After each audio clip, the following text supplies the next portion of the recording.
Once considered doomed to fail, video game adaptations are now some of the most anticipated titles in film and TV.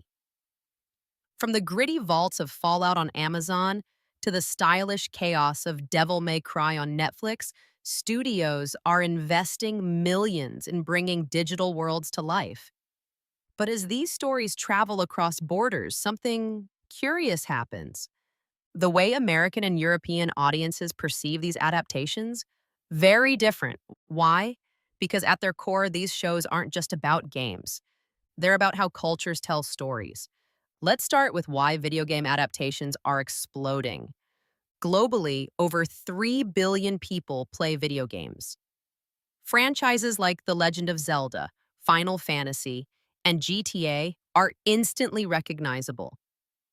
These games already have massive fan bases, built in audiences who are loyal, engaged, and vocal online. For Netflix, Amazon, and HBO, adapting games isn't just a creative move, it's a business strategy. Unlike books or comics, games are immersive. Players spend dozens or even hundreds of hours inside these worlds. That means a deeper emotional connection and a higher risk of backlash if adaptations get it wrong. American adaptations often prioritize emotional storytelling, dramatic arcs, and clear moral frameworks. The Last of Us is a perfect example. The game was already cinematic, but HBO's version doubled down on the emotional trauma, parent child bonds, and moral dilemmas. In Fallout, we see a blend of dark humor and post apocalyptic survival, but the focus is still character centered personal growth, betrayal, loyalty, justice. These themes align with Hollywood's traditional narrative structure: the hero's journey, emotional payoff, redemption after suffering. Even shows like Halo, which had a more mixed reception, follow this pattern: dramatic backstories, heavy dialogue, clear protagonists, and villains. In short, the American style is cinematic, emotional, and high stakes, but not necessarily subtle. In Europe, the reception is more complex. Audiences often prefer atmosphere over action, ambiguity over emotional exposition. Take The Witcher, originally a Polish book series, then a game by CD Projekt Red, and now a Netflix series. While Americans embrace the fantasy and action, many Europeans criticize the adaptation for losing the Slavic philosophical tone and deep mythological layers. Another example, Metro 2033, based on a Russian novel and game, is dark, minimal, existential. Fans fear that if adapted by an American studio, its bleak realism might be replaced with Hollywood heroism.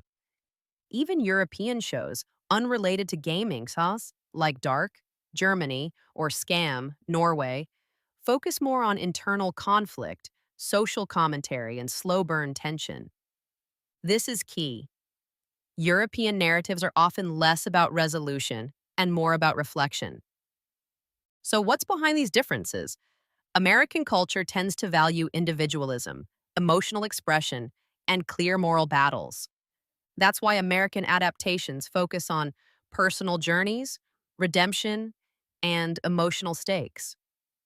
European cultures, shaped by different historical and philosophical traditions, often prioritize collective identity, ambiguity, and existential questions.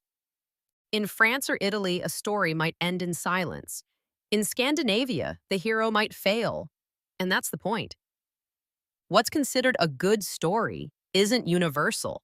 That's why Devil May Cry's over the top action works well in the US, but feels hollow to many Europeans craving narrative depth.